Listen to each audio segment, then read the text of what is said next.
mais tempo, o culto começou mais cedo.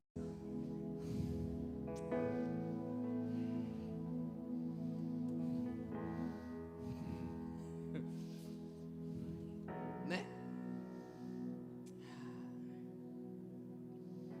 Qual é a igreja do sonho de Deus? Eu tinha um vídeo para passar, mas eu nem vou passar agora, porque se der a gente, eu não quero perder esse ambiente, eu não quero perder essa unção.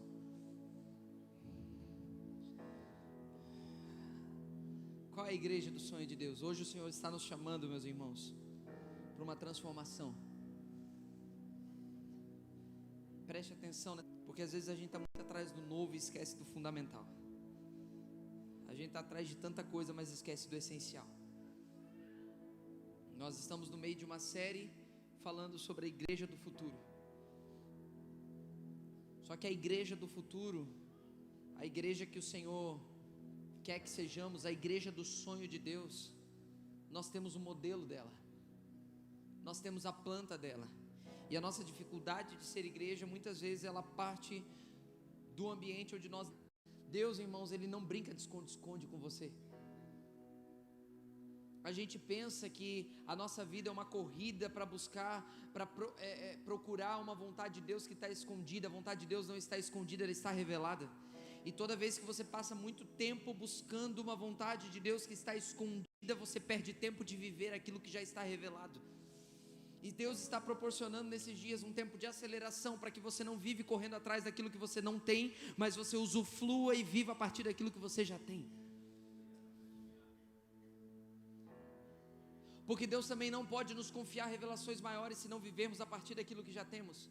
E se a nossa prática de vida não condizer com o nosso ensino, não condizer com aquilo que temos ensinado e aquilo que de alguma forma temos acreditado quando lemos as Escrituras, ou quando aprendemos, ouvimos as Escrituras. Isso precisa se tornar nossa prática do dia a dia. Isso precisa se tornar uma vivência, e a partir de uma vivência se cria uma cultura. Uma cultura não se cria a partir de conceitos, uma cultura se cria a partir de uma vivência. E aí, quando você for explicar a vivência, você vai criar um conceito. Estamos juntos? Lembra que eu falei aqui, tenho falado nesse altar, que a única forma de você construir uma cultura, ela parte de um ensino. E o ensino, ele não é nada mais, nada menos do que a explicação da vivência. Ensino não é uma abordagem teórica para poder gerar uma vivência. Não, o ensino é a abordagem teórica fruto de uma vivência. Você vive e depois ensina. Você vive aquela realidade, põe aquela realidade em prática, estabelece aquele caminho, e aí depois, diante do resultado disso, do fruto disso, você ensina. E aí a partir do ensino você cria uma cultura. Então o que nós precisamos é trazer essa cultura da igreja do sonho de Deus. Se Deus viesse aqui, se Jesus, o Deus encarnado, viesse aqui, pegasse uma cadeira, sentasse aqui e falasse, e nós perguntássemos qual é a igreja que o Senhor sonha, eu acredito que Ele falaria os 9 pontos que eu escrevi na mensagem, porque foi Ele que falou para mim enquanto eu estava escrevendo.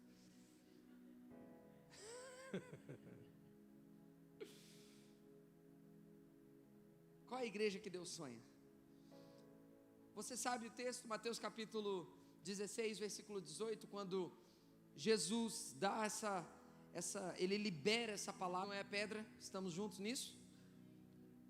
Teria que ter tempo para explicar, mas eu não vou perder tempo nisso, em outro momento. Mas Pedro não é a pedra, pedra é a revelação. Na verdade há duas grandes vertentes que apontam ou que a pedra, Jesus estava se referindo a si mesmo.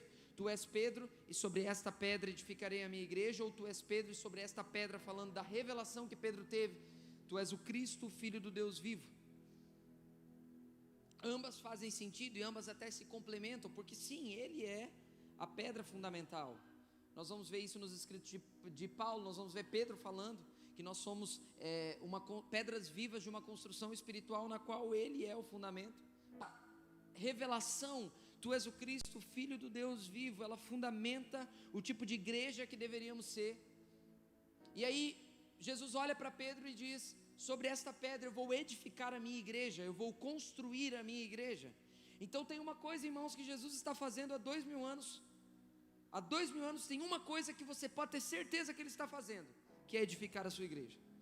A gente não sabe se Ele está cantando, a gente não sabe se Ele está tocando, a gente não sabe se Ele está regindo a gente na dança, a gente não sabe se Ele está liderando o coral da igreja, mas a gente sabe que Ele está edificando a sua igreja. Isso a gente tem certeza. Mas que igreja que Ele está edificando? Qual é a igreja que Ele está edificando? Qual é a igreja que Jesus sonha? E se pense comigo, se é o sonho de Deus, o tipo de igreja que é o sonho de Deus, deveria ser também o nosso. Porque se você deseja agradar a Deus e fazer a vontade de Deus, o sonho, sabe, ou eu estou envolvido somente com as minhas coisas, porque você pode estar tão envolvido com as suas edificações, com as suas construções, sem necessariamente estar envolvido com o que Cristo está edificando. Então você pode, acerca da igreja, ele diz, ela é a expressão do que há de belo, é a noiva do leão, o seu amor eterno. Ela é a igreja de Jesus. A igreja que nós sonhamos, eu tenho que falar. Pergunto para você, se você tivesse que se envolver com uma coisa para o resto da sua vida, uma coisa, você tivesse que escolher, eu vou fazer uma coisa para o restante da minha vida, para o resto da sua vida. Deixa eu te falar, há um vinho novo sendo derramado sobre a nossa concepção de igreja, e nós precisamos entrar nesse ambiente. A missão de Deus ao longo da história, ela tem a ver com uma coisa, que é a edificação da sua igreja, a proclamação do seu reino. E a proclamação prédio, a igreja é você, a igreja é o corpo de Cristo unido junto, você sabe disso, por isso eu quero ser prático, quero ser objetivo aqui, e falar sobre o que é a igreja que Deus sonha, pontual e cirúrgico na sua vida. Enquanto você ouve isso, eu queria que se você pensasse se você realmente está envolvido com isso, porque Cristo está fazendo uma coisa há 2000 anos, edificando um povo, sua igreja. Ou você está envolvido com isso, ou você está fazendo qualquer descobrir, e aí você vai lá e descobre, ele está edificando a sua igreja. Não, ele disse, eu edificarei a minha igreja, é isso que eu vou fazer, e fazer os meus apóstolos vão entregar a vida por isso, pessoas durante toda a história vão entregar a vida por isso, impérios vão passar, sistemas vão passar, governos vão passar, e como passaram, empresas multinacionais, bilionárias vão passar, mas uma coisa não vai passar, que é a sua igreja. Ela vai continuar sendo, e volta para buscar a igreja, e Ele está edificando. E sabe o que é mais lindo? Se Ele volta para buscar a sua igreja, Ele está edificando ela para quem? Para si mesmo. Primeiro, bota lá, me acompanha, olha. Rapaz, não precisa nem tanto texto, tá? Então, se eu fosse você, ou anotava para ler depois, ou, decora o texto enquanto a gente está falando, ou depois vai assistir no YouTube, boa, nós temos o YouTube do meu evangelho. Efésios 2, versículo 19. O fundamento dos apóstolos e profetas, sendo Ele mesmo, Cristo Jesus, a pedra angular, no qual todo edifício bem ajustado cresce para santuário dedicado ao Senhor, no qual também vós juntamente estáis sendo edificados para a habitação de Deus no Espírito. A igreja do sonho de Deus, ela é uma família, é aquela coisa, irmão, pode brigar a semana toda, mas está junto no churrasco de domingo, pode ficar dias sem se falar, pode brigar inclusive no churrasco de domingo, que é a coisa que mais acontece, é a família brigando, não adianta, você vai ser odiado.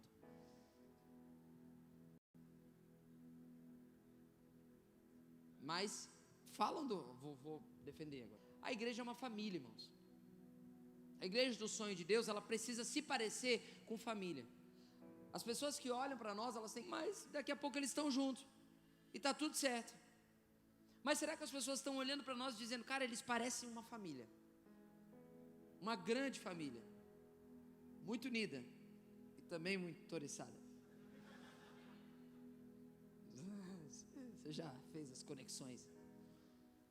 Ela precisa ser uma família. Só que essa família, ela está fundamentada sobre fundamentos apostólicos e proféticos. Apostólicos por quê? Porque essa família, ela vive para além de si mesma. Apóstolo tem a ver com enviado. Ministério apostólico tem a ver com envio. Tem a ver com sair de si mesmo. tem a ver com sair da sua dimensão de uma vida voltada para os seus próprios interesses e apontar para o outro. Então ela é apostólica. Por que a igreja é apostólica? Porque ela está firmada sobre o fundamento dos apóstolos que foram enviados pelo próprio Cristo. Então, da mesma forma que os primeiros apóstolos foram enviados pelo próprio Cristo, essa unção vai além dos nossos próprios interesses. Nós vivemos para servir o mundo. Nós servimos para mudar, nascemos para mudar o mundo, para transformar o sistema. A igreja, ela está para ser enviada para onde? Para o mundo. A igreja do sonho de Deus, ela tem esse ímpeto de quê? De ser enviada, de acordar toda manhã e saber que você é um enviado. Você não está indo para o seu trabalho para trabalhar, você está sendo enviado para lá. Você não está indo para a sua faculdade para estudar, você está sendo enviado para lá. Você não fica em casa se você é do lar para cuidar da casa, você está sendo enviada para o seu lar. Enviado. A igreja existe para servir o mundo, para acabar com a fome, para acabar com a tristeza, para acabar com a tragédia, para acabar com a indiferença, para acabar com o ódio. Sim, para acabar com o racismo. Sim, para acabar com a homofobia. Sim, ela existe no mundo para isso. Ela existe no mundo para servir um mundo que está carente, que está chorando. Ela existe para servir um mundo que está em competição, um pisando sobre o outro, um matando o outro, um competindo com o outro. Ela existe no mundo para isso. Eu tenho falado aqui, irmãos, é só o intervalo do jogo. Você pega um jogo aqui com o Espírito Santo, para depois voltar para o jogo. O jogo volta amanhã. Na verdade, o jogo volta quando você sair daqui. Quando você sair daqui, você está sendo enviado. Quando você sair daqui e você ir para o lugar que nós vamos comer hoje, que eu ainda não sei, define aí, ô gatinha, e me avisa no final. Reserva um lugar aí para umas 80 pessoas, que hoje nós vamos comer com 80 pessoas no lugar. Hoje eu tô. Tá? Ela existe para o lugar que a gente for comer daqui a pouco, a gente está sendo enviado para lá. Enviado para tratar bem o garçom. Enviado, talvez, time profético, para liberar uma palavra para o garçom. Por que o time profético funciona aqui na igreja? Tem que funcionar, é para servir o mundo. Estou empolgado hoje. Sabe, ela existe para isso. Ela existe para fazer alguma coisa lá fora, porque ela é enviada. Ela não é para viver em si mesma, ela é a família, para mostrar. Por que ela é família? Para mostrar que todo mundo pode estar na mesa. Os nossos cultos, irmãos, eles precisariam ter a cara de uma grande mesa. É que não tem como a gente fazer uma mesa aqui e botar todo mundo ao redor, mas é isso. Aqui, irmãos, alguém falando numa plataforma, e até por isso que eu desci, foi profético. Alguém falando numa plataforma, mesa, comendo do cordeiro, se alimentando do cordeiro de Deus. Essa precisa ser a nossa cabeça. Não a cabeça de um pastor super-homem, cheio de Deus, e eu aqui nas minhas lutas. Não, a gente tem luta também, tem perrengue também. Eu também brigo com a esposa. A gente também vai no banheiro. Isso aqui é uma mesa. Amém, meu irmão jovem? Será que no sábado nós podemos ter grandes mesas aqui? Mesa, isso aqui é uma mesa de compartilhar a vida. É uma mesa para a gente se abraçar, para a gente rir, para a gente até falar mal dos outros, porque relaxa às vezes, de vez em quando. Mas aí você fala, porque quando a gente tiver bem o senso de família, você vai falar. E aí depois você vai pensar, poxa, eu não devia ter falado.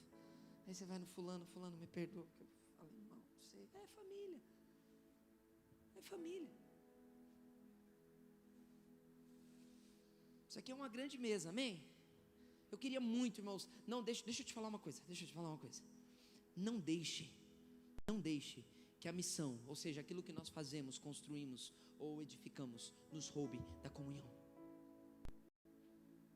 Não deixe que as estruturas, que elas existem para facilitar o nosso trabalho, elas nos roubem da vida orgânica, porque fazemos parte do staff, porque fazemos parte do Elco, porque fazemos parte do louvor. A gente se reúne porque a gente é igreja, porque a gente é família, e está tudo certo, e está tudo bem, e a gente briga, e a gente se ama, e a gente se perdoa. Mas eu ainda vou falar disso. E ela é profética, ela está sobre um fundamento profético. Por quê? Porque a vida dessa família, a vida dessa família, ela aponta para uma realidade futura. Por isso que ela é profética. Porque a nossa forma de vida hoje tem que dizer como vai ser a forma de vida do reino de Deus. Quantos estão me entendendo? Eu estou tentando ser muito simples. Sabe por que a igreja é profética? A igreja é profética não porque tem profetismo. A igreja é profética não porque tem gente manifestando em dons. A igreja é profética porque o nosso estilo de vida deveria dizer como vai ser o estilo de vida quando Jesus vir estabelecer o seu reino sobre a terra. Que inclusive vai ser sobre a terra. Só para avisar. Entendeu? O nosso estilo de vida aqui, ele é profético por quê? Porque ele é um prenúncio do estilo de vida do reino de Deus quando ele vir estabelecer o seu reino. É por isso que a gente trabalha, a gente come, a gente estuda e não fica aqui tocando harpinha e pisando em nuvens imaginárias. Porque não é isso que você vai fazer na eternidade. Porque se fosse isso, Deus colocava na liturgia dos nossos cultos pisar em nuvens e tocar harpa. Mas na eternidade, nos 1000 anos de reconstrução da terra, e depois na Nova Jerusalém, irmão, a Nova Jerusalém vai ter que ter alguém para vender pão. Na Nova Jerusalém vai ter que ter alguém, entendeu? Para consertar o carro. Não sei se vai estragar, né? Peugeot não vai estragar no reino dos céus. Peugeot. Quem é que tem? Não, agora, quem tem Peugeot aqui? Levanta a mão. Alguém tem Peugeot? Deus te abençoe, minha irmã. Nossa. Estende a mão para mim. Jesus. Vocês já viram aqueles memezinhos dos Peugeot? Senhor, eis aqui. À medida que ela cresce, ela se torna uma morada cada vez mais adequada para Deus. Ou seja, Deus fica cada vez mais evidente no nosso meio. Deus fica cada vez mais perceptível no nosso meio. Olha para quem está do seu lado e pergunta assim: será que você está se tornando alguém? Pergunta, será que você está se tornando alguém? Pergunta. Capaz de hospedar a presença de Deus? Será? Porque é isso, o fundamento ele trabalha para isso. Ele cresce para ser santuário dedicado ao Senhor, no qual vós estão sendo edificados para ser habitação de Deus. Quanto mais família a gente é, mais Deus fica facinho no nosso meio. Estão dispostos a ser família de Deus? Eu estou falando que hoje vai ter uma virada de chave, e eu estou só no primeiro ponto. Segundo, a igreja do sonho de Deus, ela tem o quê? Ela tem a verdadeira proclamação da mensagem com a vida. Ou seja, a vida dessa família, ela proclama algo ao mundo. A vida dessa família, sabe, ela evangeliza, que nós chamamos sobre evangelizar. E nós, Pedro e João, por exemplo, depois de terem sido presos e terem estado, olha para as ameaças e concede aos teus servos que anunciem com toda intrepidez a tua palavra, enquanto estendes a mão para fazer curas, sinais e prodígios por intermédio do nome do teu santo servo Jesus. Tendo eles orado, tremeu o lugar onde estavam reunidos. Todos ficaram cheios do Espírito Santo e com intrepidez, diga comigo intrepidez, diga mais forte, intrepidez, anunciavam a mensagem do Evangelho. Irmão, a gente está muito ameba nos nossos evangelhos. Sabe, a gente não está, talvez a gente tenha que fazer essa oração que Pedro e João fizeram: Senhor, dá-nos intrepidez para poder pregar a tua palavra, dá-nos ousadia, dá-nos um espírito de leão para poder proclamar a tua palavra. Inclusive, nós precisamos reformar essa concepção de evangelismo. Nós precisamos ser mais certeiros. Aquilo é a semente só lançada, elas são a porta de entrada. O verdadeiro evangelismo real acontece quando você se conecta com a pessoa. Deixa eu te falar, eu quero ser prático. Não existe evangelismo eficaz sem, né, Nath? Dia 29 nós vamos fazer um movimento lá na Beira Rio, um evangelismo na Beira Rio, violento. Quem vai estar lá no evangelismo da Beira Rio? Bora. Nós vamos estar lá fazendo um movimento, inclusive convidando as pessoas para o sábado, que o Salomão do Reggae vai estar aqui. Então nós vamos fazer um movimento de evangelismo legal. Isso, sim, eu acredito que às vezes você só vai lançar uma semente, e aí vai vir outro que vai vir regar aquela semente, e aí vai vir outro que vai acontecer. Isso tudo é normal, isso tudo pode acontecer, mas por que a gente não é um pouco mais preciso, um pouco mais certeiro? Evangelizou, entregou uma carta, entregou um panfleto, sei lá, mandou uma mensagem, pega o contato da ama. Eu queria dizer que Deus quer alcançar você, eu queria dizer que eu acordei hoje só orando por você. Pelo amor de Deus, a gente precisa de intrepidez e mais sabedoria nos nossos evangelismos, porque a gente pensa que por uma... Alguém está me entendendo aqui? Nós precisamos ser mais certeiro, precisa ter relacionamento. Quer evangelizar alguém, se conecta com essa pessoa, faz amizade. Mas sabe qual é o nosso problema? Não é só fazer uma amizade com crente. Nossos rolês é só rolê de crente. O que eu quero dizer com um colega do seu trabalho: oh, boa noite, bom dia, boa tarde. Passe e nem cumprimenta. Você precisa se relacionar mais com gente que precisa ser alcançada. Conceitual. A gente conhece o plano de salvação. O homem pecou, Deus criou tudo lindo, o homem pecou, Jesus veio, beleza, você sabe o conceito. Mas o evangelismo não pode ser conceitual. Ele precisa ser vivencial, ele precisa ser relacional. E se Deus te falasse acerca de uma pessoa que você vai levar 2, 3, 4, 5 anos para evangelizar ela, só que a gente não estabelece conexão com as pessoas, relacionamento com as pessoas, porque a gente quer se poupar. Sabe por que a gente não se relaciona direito com as pessoas? Porque a gente quer se poupar. Deixa eu te falar, presta atenção nisso. Quando Pedro disse para Jesus se poupar, Jesus olhou para ele e falou: sai daqui, Satanás, você não foi feito para se poupar. Porque é sendo machucado, é confiando mesmo, é se abrindo para um relacionamento, é às vezes sendo frustrado mesmo, que o Espírito Santo foge a você. Quem diz para você se poupar não é Deus, é Satanás.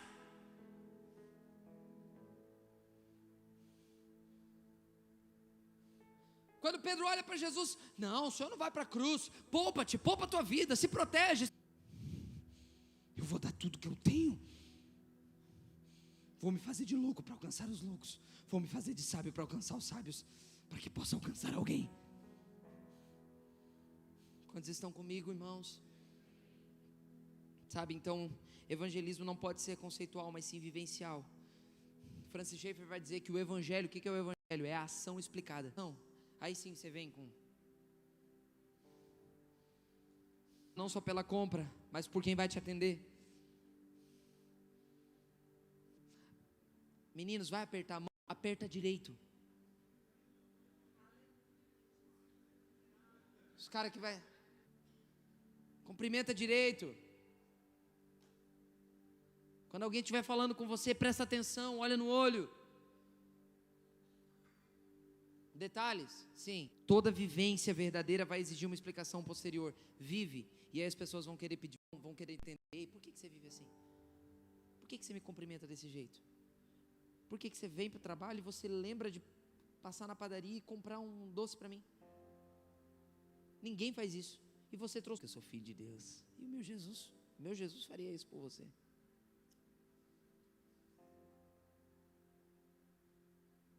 Terceiro, a igreja do sonho de Deus, ela tem pregação e ensino da verdadeira mensagem do evangelho. Pô, isso não acho legal, te resolve com Deus. Ele, através desse negócio aqui, o Espírito Santo está mexendo coisa aí dentro de você. O Espírito Santo está falando com você, está movimentando você aí, está reposicionando você aí. Então precisa ter pregação. Igreja do sonho de Deus, estamos falando de igreja, amém? Na igreja do sonho de Deus precisa de ensino, aprendizado, um processo de ensino, aprendizagem. Mesmo se você faz isso, muda. Ministério de jovem que só faz cinema, só faz a noite do cinema, depois do pastel, depois... Quando que forma uma cultura é o ensino do evangelho, das escrituras sagradas. Lógico, usa isso como abordagem. Um livrinho, bota o livrinho na jogada. Bota o livrinho. O livrinho eles estão sendo tratados como um malfeitor, mas a palavra de Deus não está presa, porque eu posso estar preso na carne, mas a palavra continua transformando pessoas, a palavra continua tirando o drogado da droga, chapaceiro o tempo todo, mas não tem palavra, vai cair, vai dar ruim. Chapaceiro, o que diz lá no Salmo 23? O que é? Existe esse negócio aí? Salmo 23? Palavra de Deus, ensino do Evangelho, que cria solidez dentro de nós. Conhece o verdadeiro, que está descrito e revelado nas Escrituras Sagradas. Estamos juntos, irmãos? Deixa eu tomar emprestada a palavra do Davi lá na CNJ. Davi lá pegou o microfone e falou assim: cara, essa galera que não estuda e nem trabalha, uma cambada de ameba. Um vai estudar a palavra, vai ler um livro. Vai ler um livro. Você quer crescer em Deus, mas você não faz um pouquinho de sacrifício. Vai estudar. O cara quer ser ministro do Evangelho, quer ser pastor, e não consegue ler um livro por mês. Pô, aí não dá, né? Ralei pra caramba pra poder ter.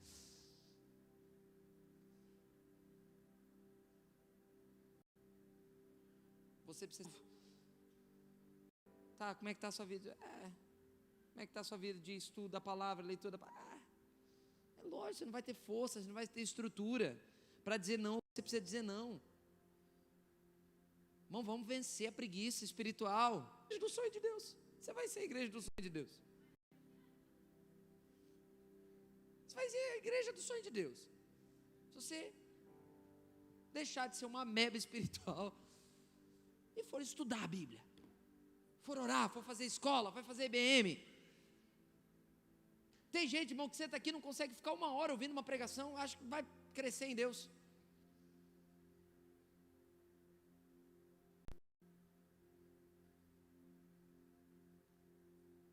Isso que eu não sou pastor Luiz, que prega 1h30. Permanece no ensino de Cristo, tem ligação com o Pai e também com o Filho. Gente, deixa eu te falar, presta atenção, sério. Cara, onde está a fome pela palavra? Onde está, sabe, o desespero? Sabe, a gente tinha fome por ser usado por Deus. Sabe, você não vive sem água no seu corpo, e você não vive sem fôlego, sem ar. Que influencia a sua geração, que faz algo diferente na sua geração, que é lembrado como um homem, uma mulher de Deus. Onde está o desejo, irmãos, de sermos lembrados, não como grandes profissionais, não como grandes músicos, não como grandes pecadores, mas como grandes homens e mulheres de Deus. Onde está esse desejo, irmãos? Onde está essa fome? Onde está essa fome? E aí a gente está falando sobre a igreja do futuro, a gente está falando sobre novo vinho, a gente está falando sobre renovação, mas onde está a fome?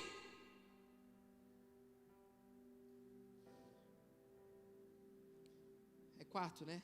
Vai, vou mais rápido agora. A igreja do sonho de Deus, ela tem verdadeira comunhão. Verdadeira. Por quê? Porque existe comunhão falsa. João 17, 21 diz assim: minha oração. Jesus está orando por seus discípulos, está dizendo assim, João 17, 21, minha oração é que todos eles sejam um, como nós somos um, como tu estás em mim, Pai, e eu estou em ti, que eles estejam em nós, para que o mundo creia que tu me enviaste.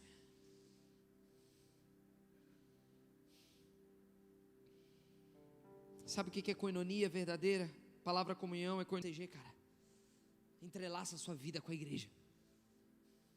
Pastor, mas eu vou ser machucado. Eu já fui muito machucado para a igreja. Eu sei que você foi, mas isso te trouxe até aqui, filhote.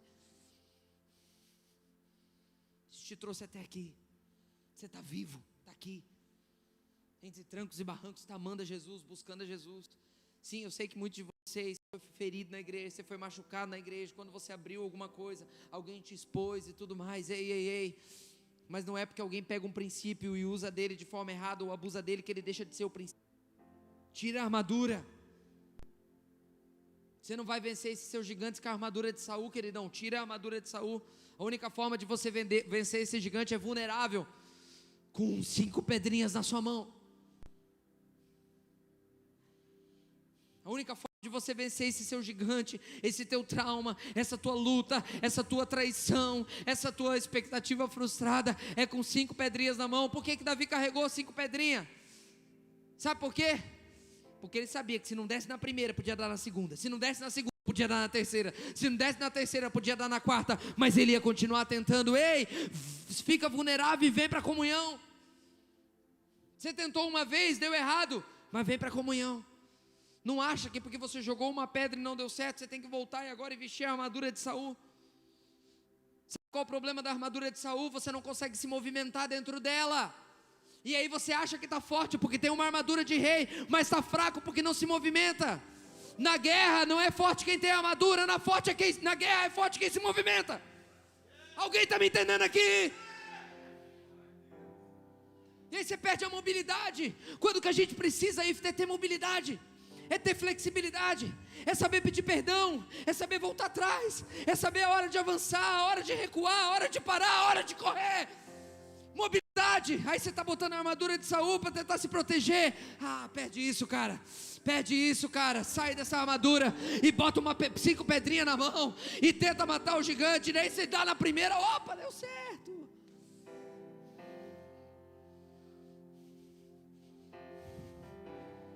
Aleluia. Dá certo, irmão. Dá certo. Vem para a comunhão. Mais fez o seu ministério não foi curar, foi ensinar, foi viver comunhão e mesa com seus discípulos,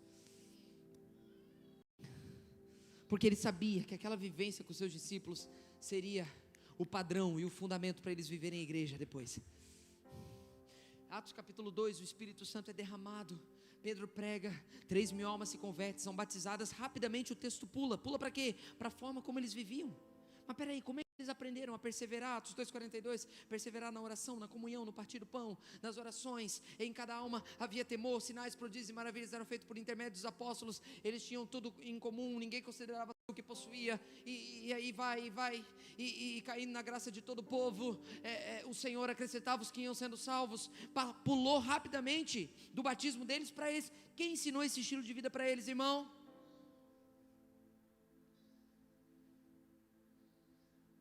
Sabe o que era isso? Perseverar na doutrina, na comunhão. Sabe o que é isso? Eles só estavam reproduzindo agora, numa estatística maior, o que os 12 viveram com o Cristo durante 3 anos.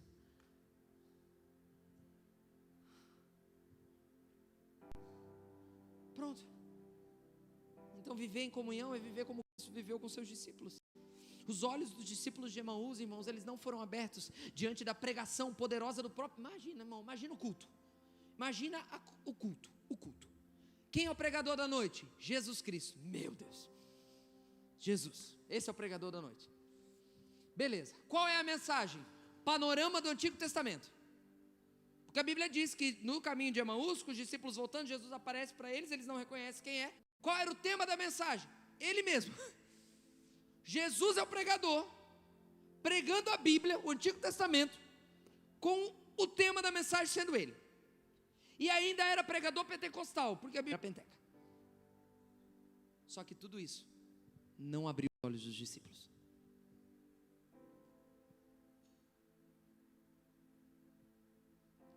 O quê?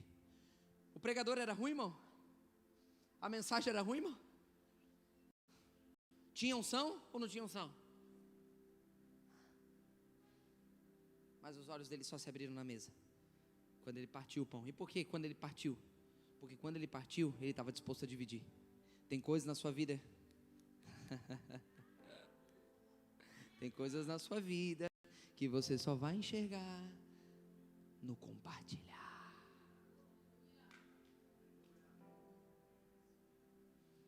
Pastor, não estou enxergando ainda. É porque você não sentou na mesa e não pegou um pão compartilhado. Pastor, mas eu estou ouvindo a pregação de Jesus. E está cego. Você não está enxergando. Você foi machucado, eu sei que você foi machucado. Mas vem para a mesa da comunhão, que é o único lugar dos seus olhos se abrirem.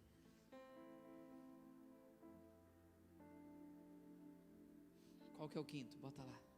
Deixa eu pregar mais um pouquinho. Aí depois a gente... Estou me segurando aqui, irmão. No mundo de fome, a igreja é o lugar onde nunca falta pão. No mundo de fome, a igreja é o lugar onde nunca falta pão. Paulo, por exemplo, graça, tem, aí, aqui já quebra um paradigma, não é? Já quebra um paradigma. Ela está sendo provada com... Está no livrinho. Mas a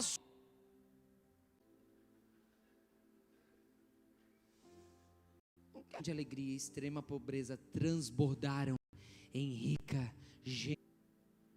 Eu acho que a igreja do sonho de Deus, a gente não precisava ter um momento de oferta, que na igreja do sonho de Deus você já vinha de casa com uma...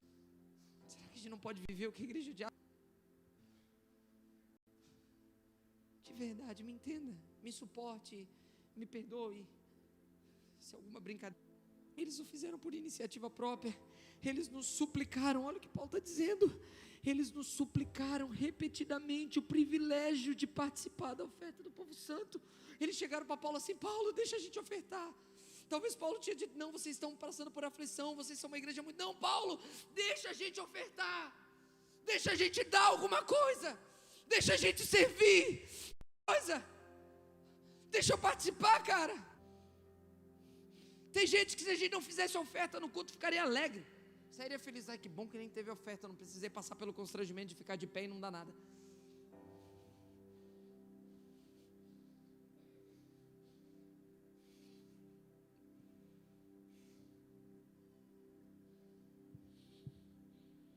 Eles fizeram porque eles tinham se entregado a própria...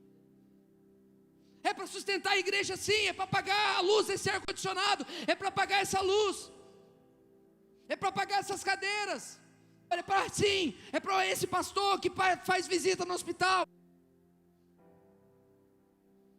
Ah, mas é para o pastor poder comprar carro. Claro que é, para ele poder ter um carro para a gente visitar. Ou a gente entende essa realidade e vive, ou nós somos mentirosos, irmãos. Irmão, a igreja do sonho de Deus, ninguém tem problema em ofertar. Dízimo para ele é só uma unidade de medida. O desejo dele é dar muito mais. O desejo dele é dar 20, é dar 30, é dar 40. O varento. E eu estou pregando isso para os jovens dessa geração. Está filmando essa mensagem, equipe de comunicação, Nath. Eu quero essa mensagem essa semana no YouTube. Essa semana, bem editadinha, bonitinha. E eu estou pregando para uma geração de jovens, que não é só a igreja do hoje, mas é a igreja do futuro. Lembra da nossa série? A igreja de 15 e 20 anos precisa ser uma igreja. E se foi e não comeu o lanche porque não tem dinheiro, é porque não avisou. Porque se fala, vai comer com todo mundo. Todo mundo sabe aqui, todo sábado eu pago conta para um monte de gente que não tem condição. Por quê? Porque dinheiro não pode ser a desculpa para você não estar na mesa da comunhão. É isso mesmo. Mas eu não gosto de cachorro quente. Mas quem disse que a gente está indo lá pelo cachorro quente?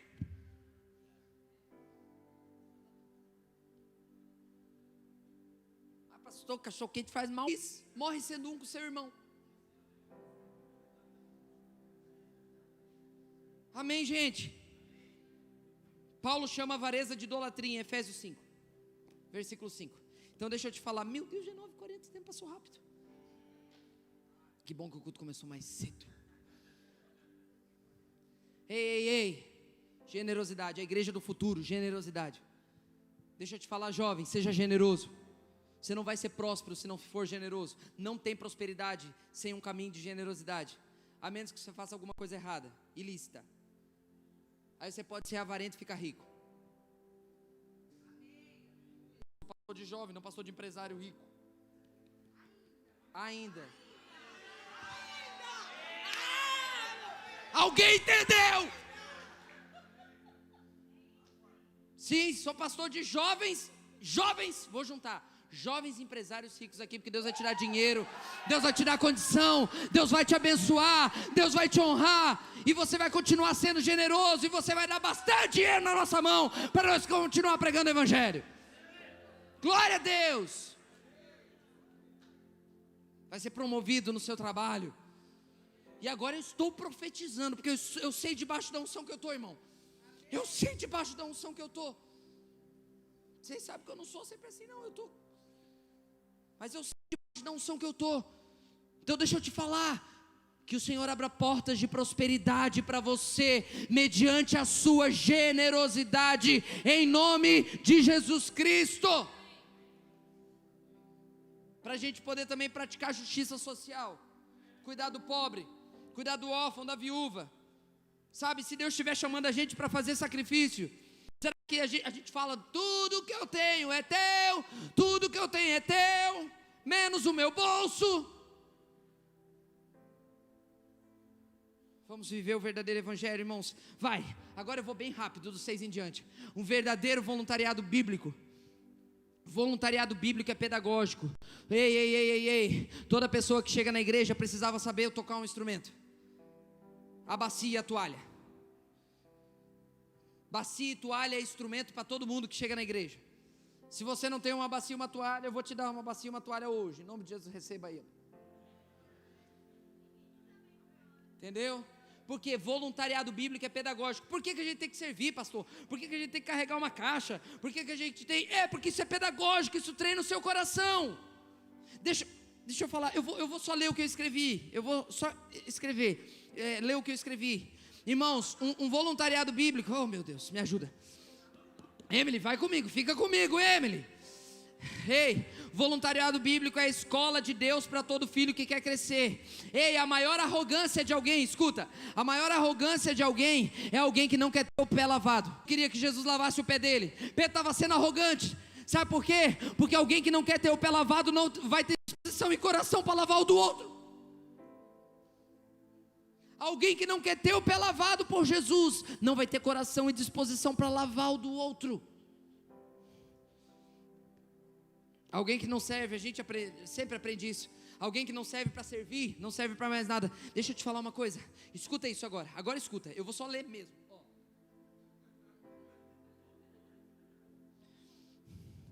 A força, Jesus está inspirado quando escrevi isso aqui.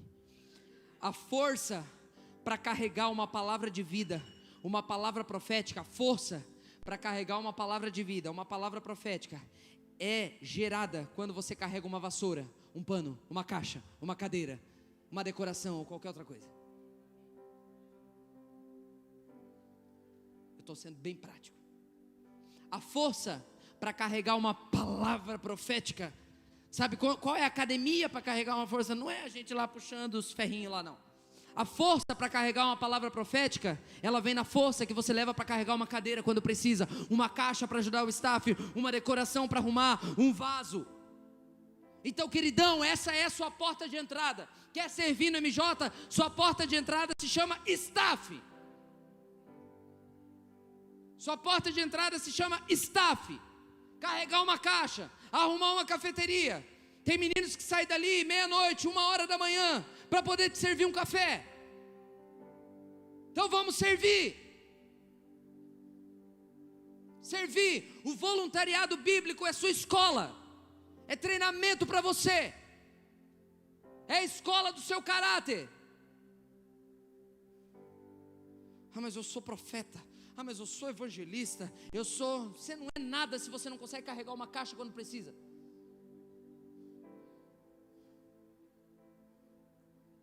Vê todo mundo fazendo, sabe que precisa de ajuda, sabe que está pesado,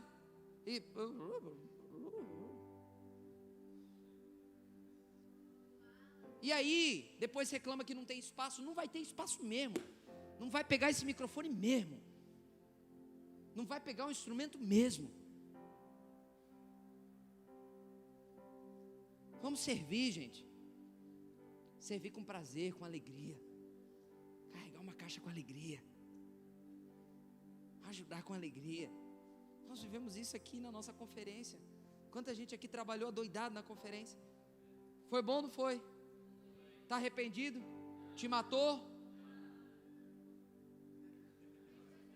12 a 20 de julho de 2024.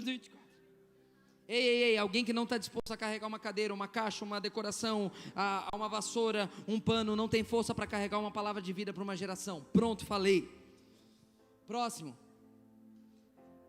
A igreja do sonho de Deus, ela tem verdadeira oração pessoal e coletiva. Irmãos, a gente tem que orar junto. Paulo pede oração para a igreja, porque ele sabe do poder que tem a oração coletiva. Colossenses capítulo 4, versículo 3 a 4, ele diz: orem também por nós, para que Deus nos dê muitas oportunidades de falar do segredo a respeito de Cristo. Romanos 12 diz: alegrem-se em nossa esperança, sejam pacientes nas dificuldades e não parem, não cessem de orar. Efésios capítulo 6, versículo 18, Bíblia para você, crente: orem no Espírito em todos os momentos e ocasiões, permaneçam atentos e sejam persistentes em suas orações por todo o povo santo. Esse ponto eu só digo o seguinte: a maioria dos avivamentos da história começaram com irmãos que decidiram orar junto. Alguém quer avivamento aqui? Então vamos orar junto. Orar. A maioria dos avivamentos da história, irmãos, começaram com irmãos orando juntos. Fazendo o quê? Pregando juntos? Não, eles só decidiram se reunir. Vamos orar juntos. Vamos orar juntos. Por isso ontem o louvor começou uma reunião de oração. Não tem como ter unção se não orarem juntos. Toda a equipe aqui deveria tirar um momento, um mês pelo menos, para orar junto. Toda a frente aqui, welcome, staff, todo mundo. Ou a gente já faz vigília mesmo para juntar todo mundo, para orar junto. Tem que orar junto. Sabe, a oração, irmãos. Deixa eu te falar, no momento mais difícil da vida de Jesus, antes da cruz, que foi ele no jardim do Getsêmani, o que ele fez? Ele chamou seus amigos para orar.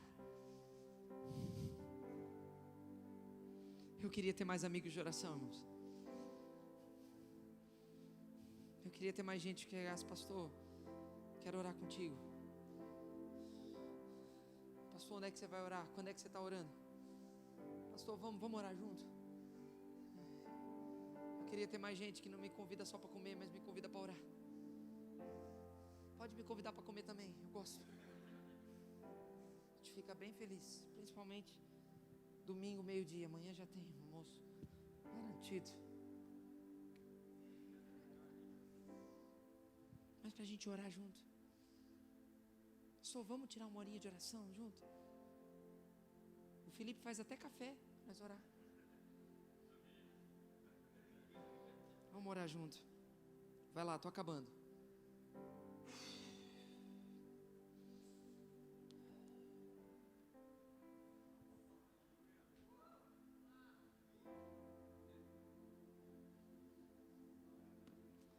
Mesa. Cura, de restauração, de transformação, de perdão. Na igreja do sonho de Deus as pessoas têm facilidade de se perdoar. Na igreja do sonho de Deus elas não olham umas para as outras segundo a carne.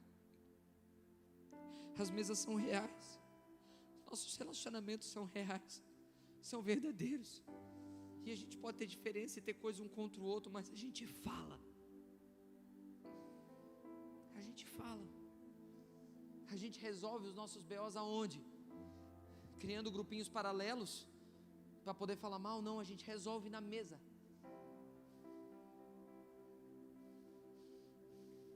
Veja se a mesa que você está não é uma mesa que se reuniu por causa da contrariedade com alguma coisa.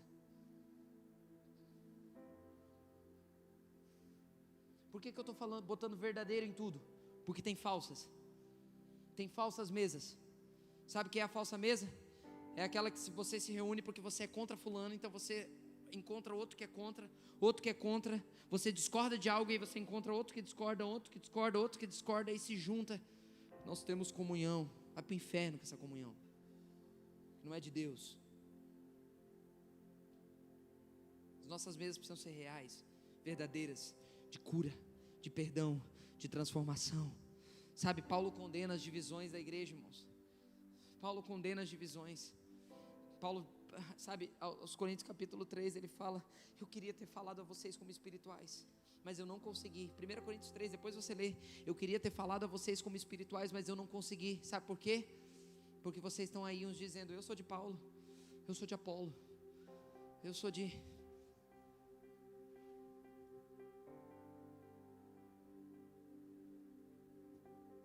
Chega disso no nosso meio. Eu sou do fulano, eu já disse, eu já falei isso aqui, que o dia que os nossos PGs virarem isso que Paulo está condenando, eu acabo com eles na hora. Se você só se consegue se relacionar com a pessoa do seu PG e não se relaciona com mais ninguém, se reúne no PG para falar mal de outro PG,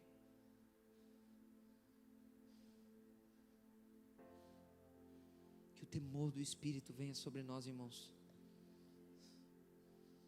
Do futuro, a igreja que eu quero ser. Eu não sei se alguém mais sonha do futuro.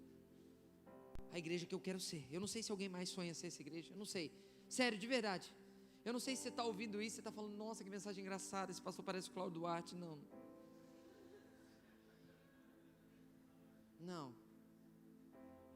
Eu espero que você esteja aí dizendo: pastor, o senhor está me encorajando a ter uma mudança da comunhão. Na mesa a gente se perdoa, na mesa a gente quebra os falsos conceitos, a gente descobre que fulano que a gente não gosta até que é legal. O fulano que a gente não gosta, senta na mesa com ele, irmão, come um cachorro quente para ele, você vai ver que ele é legal. Aquela pessoa que você pensou agora, que você não gosta dela, já experimentou tomar um café com ela? Ou você está falando por causa de um preconceito, ou por causa de algo que você ouviu acerca dessa pessoa, mas você nunca sentou com ela para conversar? Ei, irmão. Ei, irmão. É na mesa que a gente se cura. Lembra o que Tiago fala? Confessai os pecados, os vossos pecados, uns aos outros, para serdes curados. Tem muita gente que não está curada porque não está confessando na mesa, irmão. Vem para a mesa, confessa: estou fraco mesmo, estou ruim mesmo. Pastor, estou caindo mesmo em tentação. Tá difícil, pastor, deu ruim com a namorada. Vem para a mesa, cara, não tem outro lugar de cura para... irmão, vamos orar por ele. Não, mas você viu, ele é terrível. Então vamos lá, vamos conversar com ele. Nos ajuda a ter verdadeira comunhão. Salvos, não tem, deixa eu afirmar, não tem evangelismo maior do que uma igreja saudável. Vou repetir para você dar um glória a Deus bem forte: não tem evangelismo mais poderoso e mais eficaz do que uma igreja saudável. De uma igreja que tem vida, que tem relacionamento, que tem conexão, que tem cuidado, que tem generosidade, que tem solidariedade. Não tem evangelismo maior. E agora, para arrebentar com a boca do balão, a igreja do sonho de Deus, irmãos, ela tem adoração extravagante, real, intensa, poderosa. Ela tem, sabe, ela tem o ímpeto do povo para adorar, seja com música, seja dançando, seja num pequeno grupo, seja com violão, seja com a banda toda, seja pintando, seja na porta. A adoração dela, uma extrema devoção, uma paixão, uma entrega. Deixa eu dizer, a nossa compreensão de culto precisa ser diferente. Você não veio aqui para que alguém aqui toque alguma coisa para você ter uma sensação diferente para adorar a Deus, porque se você não vem com o coração disposto a adorar a Deus, você ainda não entendeu o que é culto. Você não entendeu o que é culto. Ei, o culto você recebeu alguma coisa, mas com você entregar algo. E se você não vem capaz ou disposto a entregar tudo que você tem, a entregar um pouco do seu apaixonante, excesso do que ter que empurrar, não der uma resposta àquilo que você está recebendo numa noite como essa. Eu não estou falando, eu não preguei uma mensagem legal, lendo um textinho bíblico, fazendo uma boa exegese, não, eu estou convocando uma geração para viver a igreja do sonho de Deus, para viver aquilo que Deus sonha. Ei, as pessoas não vão querer o seu Deus se elas não verem você apaixonado por... No seminário, a geração vai ter se perdido porque a gente não vai entender.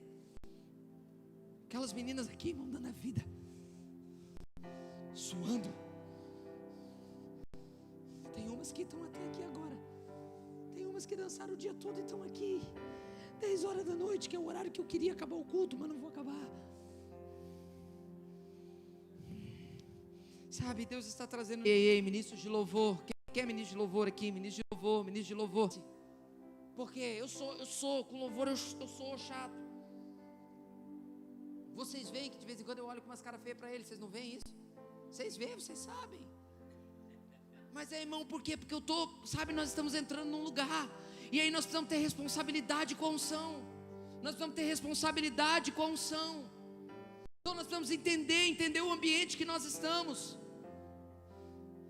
Sabe, entender que muitas vezes nós vamos ter que guerrear para o céu abrir, para o céu rasgar. Mas aí você tem que guerrear, você não pode ficar acuado. Guerreia. Pastor, mas ninguém está queimando, queima você.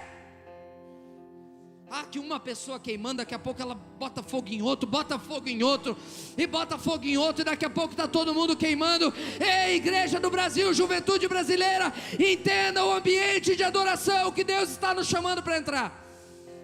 Entenda, e chega, acho que eu já preguei demais. É, né? Mais 10 horas, não para... Alguém tira isso aqui daqui. Meu Deus, pelo amor de Deus. Ei. Foi? Quase caiu? Os meninos estão servindo, né? Ei, essa é a igreja do sonho de Deus. Será que Jesus pode contar com você? Será que Jesus pode contar com você? Eu estou dizendo o seguinte: ei, eu quero viver.